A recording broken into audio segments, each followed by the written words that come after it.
할렐루야. 네, 새벽을 깨우고 오신 모든 성도님들 주님의 이름으로 환영하고 축복합니다.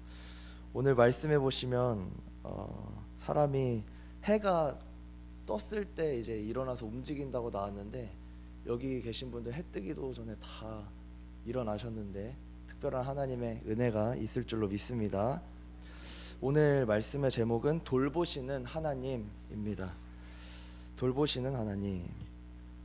오늘 저희가 읽은 이 본문 말씀의 내용을 요약하자면 하나님의 섭리라고 할 수 있을 것 같습니다. 19절부터 보시면 하나님이 만드신 피조물에 대한 설명이 나오는데요.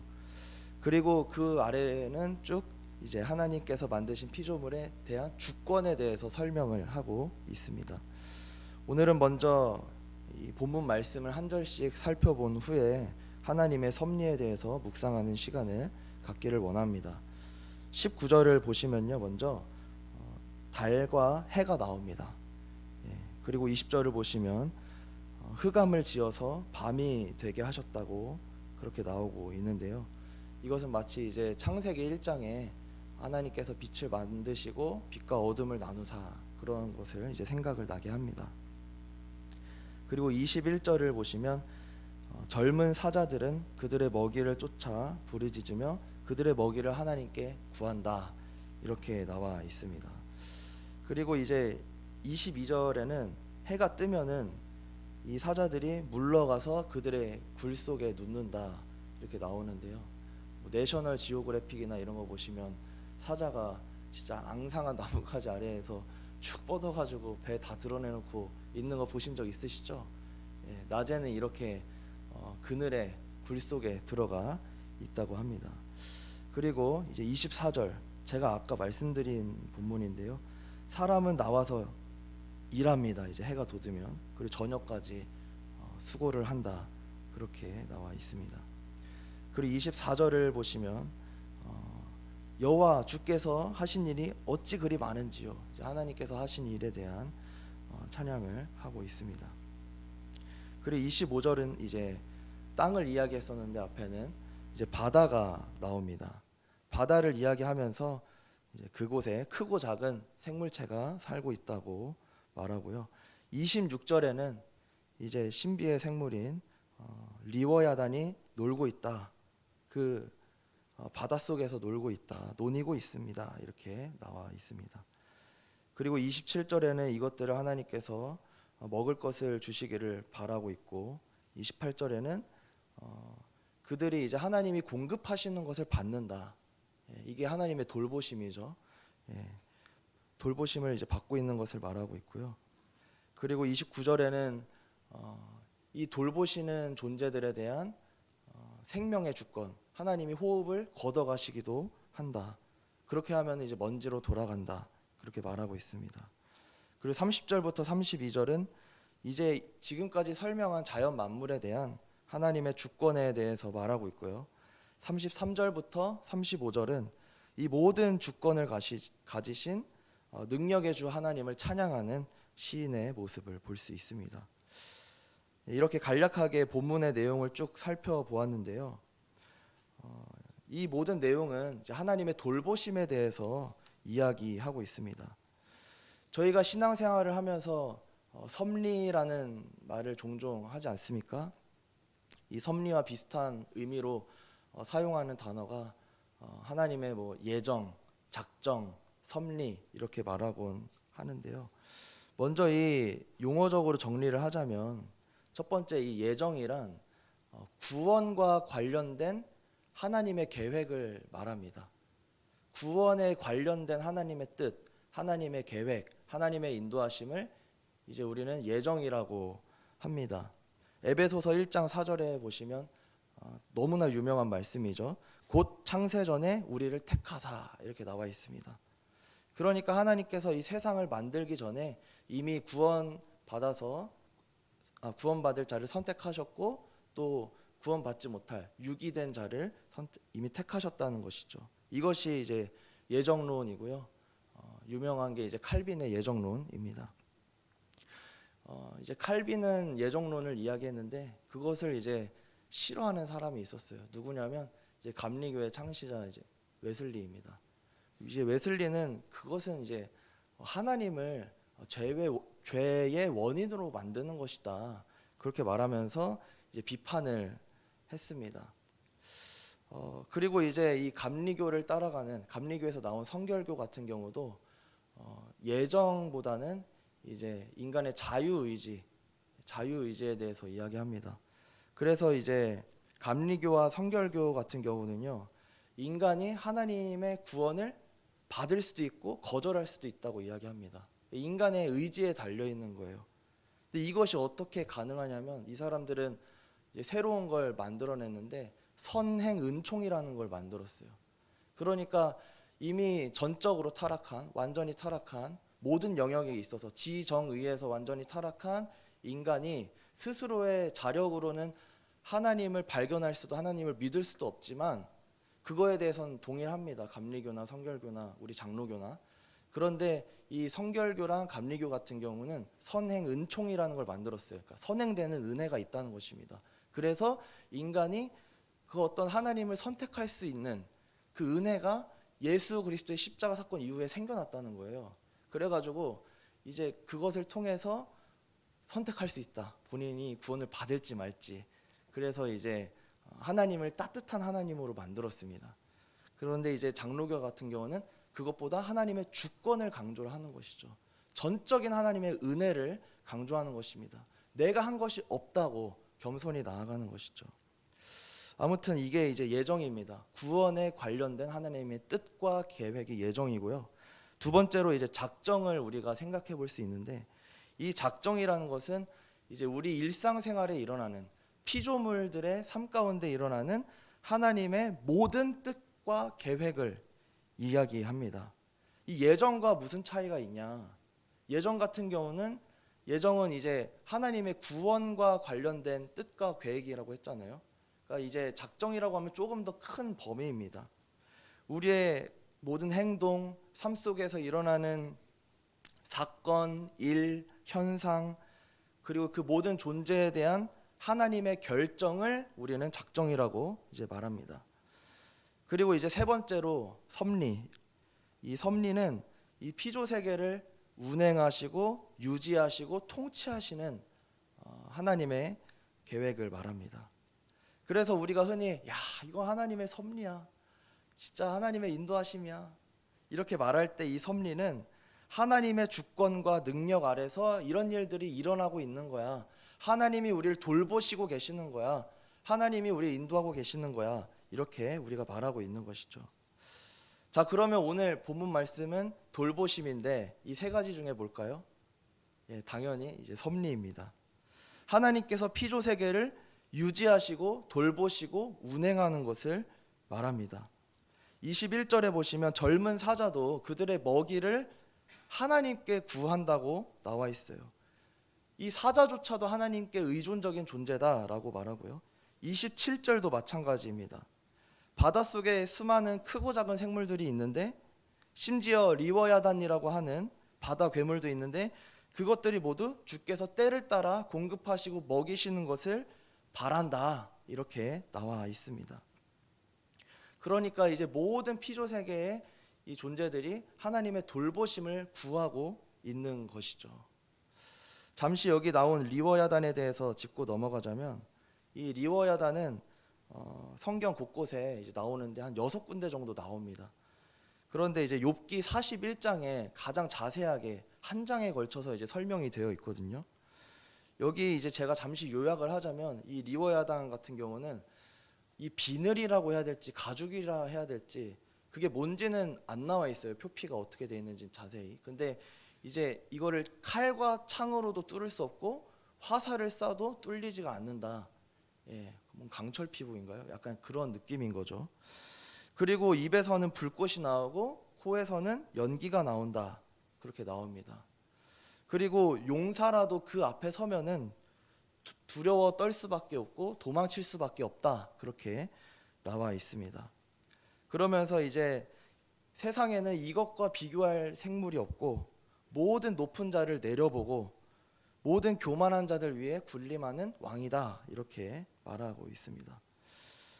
이 리워야단을 우리가 지금 살고 있는 세상에서 발견할 수가 없기 때문에 어떤 사람들은 왠지 악어 같다 그렇게 이야기를 하는데요. 이 악어라는 것은 조금 안 맞는 것 같습니다. 제가 읽은 이 성경책에도 각주로 악어일 수도 있으면 이렇게 써 있거든요. 근데 이제 악어가 아닌 이유는 이제 학자들이 성경에 이제 바다에 이 리워야단이 있는 걸로 나와요. 근데 악어는 강에 산대요.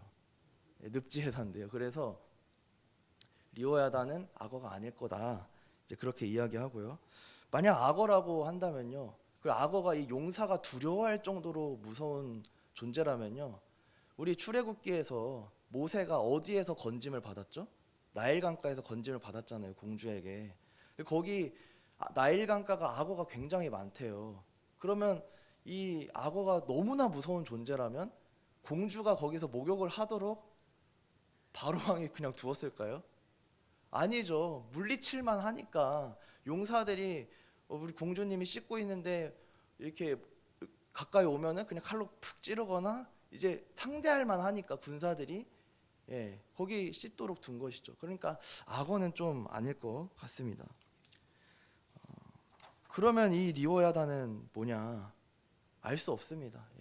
우리가 보지 못한 어떤 생물일 것이다. 그냥 바다 괴물 그 정도로만 이해해 주시면 될 것 같습니다. 이것을 자꾸 파고들면요, 이제 싸움 나더라고요. 제가 보니까 학자들도 막 싸우고요. 그래서 우리는 일단 믿음의 눈으로 리워야단 굉장히 강력한 존재, 그것을 생각해 주시면 될 것 같습니다. 아무튼 그 용사도 두려워 떨 수밖에 없는 그 대단한 생물조차도 스스로 먹고 스스로 찾는 것이 아니라 하나님이 때를 따라 공급하시는 것을 기다린다, 구한다. 그것이 핵심인 것이죠. 다시 말씀으로 돌아와서요. 이제 사자가 하나님께 구한다고 하고 이 바다 생물들도 하나님께 구한다고 하는데 혹시 이 사자가 기도하는 것 보신 적 있으신가요? 물고기가 경건하게 하나님께 기도하며 구하는 것 보신 적 있으신가요? 그런 거 본 적 없습니다. 그런데 오늘 말씀은 사자가 바다의 생물들이 하나님께 구하고 주시기를 바란다라고 나와 있는데요. 이것은 무엇을 의미하냐면 이 세상이 바로 오토매틱으로 돌아가고 있는 게 아니라는 거예요.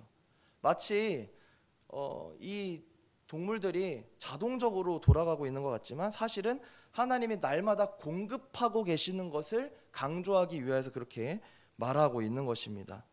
자연 만물에 일어나는 그 모든 일들, 애벌레에게 잎사귀를 공급하시고 또 잎사귀를 먹어서 통통해진 그 애벌레가 이 성충이 되기 전에 참새한테 쪼임을 다해서 먹히고, 그리고 그 참새가 또 맹금류에게 잡아먹히고, 그런 자연 법칙 있지 않습니까?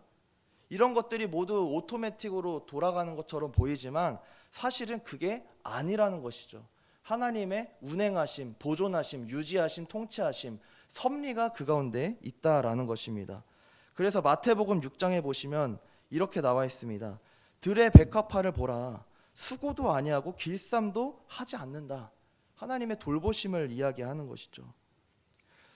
그리고 하나님께서 운행하시고 유지시키는 것을 말씀하고 계십니다.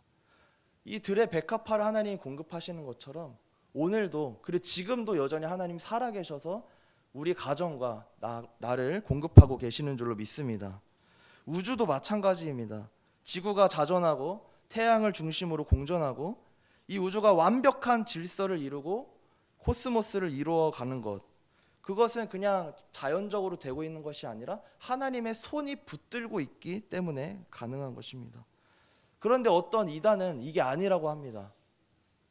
잘 아시겠지만 이신론이라고 하는 17세기에서 18세기에 생긴 이단은 이것은 뭐라고 이야기하냐면은 마치 시계, 태엽 시계처럼 이야기를 합니다. 예전에 이제 시계 이렇게 돌려서 가도록 하는 거 있지 않습니까? 그 태엽. 그래서 하나님이 이 세상을 만들었는데 이 시계 태엽을 풀로 완전 끝까지 가보셨다는 거예요. 그리고 놓고 떠나셨다는 겁니다. 그러니까 이 세상은 이 자동적으로 시계가 돌아가듯이 하나님이 설정해 놓으신 것에 따라서 움직이는데 때때로 고장이 나가지고 안 좋은 일들이, 죄악들이 일어난다는 거예요. 근데 그것이 수정이, 하나님이 안 계시니까 수정이 안 돼서 사건이 점점 터져가지고 점점 악해진다. 이런 식으로 이제 이 세상에 왜 죄가 있는지 설명을 합니다. 그런데 그것은 잘못된 사상입니다. 오늘 말씀에서도 보시는 바와 같이 하나님은 여전히 지금도 살아계셔서 자연 만물을 붙드시고 운행하고 계시는 것입니다. 요한복음 5장 17절에도 보시면은 예수님께서 말씀하시기를 아버지께서 이제까지 일하시니 나도 일한다, 이렇게 말씀하십니다. 우리 주님은 살아계신 하나님이신 줄로 믿습니다. 여전히 일하고 계시고 단 한 번도 멈추신 적이 없다는 것입니다. 오늘 말씀을 정리하고자 합니다. 오늘 말씀을 통해서 우리가 얻을 수 있는 것은 무엇인가요? 첫 번째는 우리 삶에 우연이란 없다는 것입니다. 우리 삶에 우연은 없습니다. 자연 만물을 하나님이 유지하시고 통치하시고 보존하시는 것처럼 나의 삶에 일어나는 크고 작은 그 모든 일이 하나님의 허락 없이 일어날 수 없다는 것입니다. 오늘 새벽 기도 나올 때 신호 잘 받으셨나요? 차 타고 오신 분들? 저는 잘 받은 것 같습니다. 혹시 빨간불에 걸리신 분 계신가요? 우연이 아닙니다. 오토매틱이 아닙니다. 우리 삶에 일어나는 그 하나하나, 횡단보도 지금 건너야 되는데 빨간불, 내 앞에서 딱 막혔어요. 그런 거 하나조차, 버스 타야 되는데 저 멀리 갑자기 아저씨가 멈추고, 이런 거 하나하나 다 모든 것이 사실 하나님의 주권 아래서 일어나는 일들이라는 것입니다. 두 번째로 우리가 얻을 수 있는 교훈은 하나님의 뜻은, 하나님의 계획은 마치 우연처럼 다가온다는 거예요. 우리 삶에 우연은 없는데 마치 우리 삶 가운데 일어나는 일들은 우연 같은 거예요. 하나님의 붙들고 계심이 느껴지시나요? 봄이 되면 꽃이 피고, 가을이 되면 추수를 하고, 감이 열리고, 또 겨울이 되면 맛있는 귤을 먹고, 그 모든 자연의 과정에서 하나님의 살아계심을 느낄 수가 있나요? 저는 종종 의식하지 않으면 그냥 흘러가는 것 같습니다. 마찬가지죠. 우리의 삶 속에서 하나님의 인도하심은 우연이 아닌데 마치 그 하나님의 뜻과 계획은 우리 삶의 우연처럼 다가온다는 것이에요. 그러므로 우리는 늘 깨어 있어야 할 줄로 믿습니다. 영적으로 민감하게 깨어 있지 아니하면 그냥 흘러가 버리는 거예요. 이것이 하나님의 인도하심인지 그냥 흘러가는 건지, 나의 실수인지 하나님의 뜻인지, 내게 일어나는 그 모든 일들 깨어 있어야 우리가 분별할 수가 있는 것입니다. 그래서 우리는 기도해야 될 줄로 믿습니다. 하나님, 오늘 저에게 일어나는 이 일들이 하나님의 사인인가요? 하나님의 뜻인가요? 하나님께서 깨닫게 하시는 것인가요? 그렇게 기도하면서 마치 다윗처럼 여쭤보는 우리가 되어야 할 줄로 믿습니다. 오늘은 기도하실 때 하나님, 제 삶에 일어나는 이 작은 일들을 통해서 말씀하시는 하나님의 뜻을 알기를 원합니다. 영적으로 깨어있게 하여 주시옵소서. 이렇게 기도하는 저희가 되기를 주님의 이름으로 축복합니다.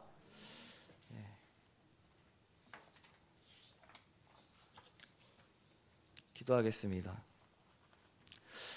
사자를 먹이시고 리워야단을 먹이시는 창조의 하나님, 모든 자연 만물이 다 하나님의 주권 아래 있음을 믿습니다. 우리 가정을 먹이시고 또 입히시는 분은 하나님이심을 고백합니다. 하나님의 돌보심을 경험하게 하시고 돌보시는 은혜가 우리의 가정과 직장과 또 일터와 사업장과 내가 속한 공동체에 충만하게 하여 주시옵소서. 그리하여 오늘 시편 저자와 같이 하나님을 송축하며 평생토록 노래하고 찬양하는 삶이 되게 하여 주시옵소서. 감사드리며 예수님의 이름으로 기도드립니다. 아멘. 하늘에 계신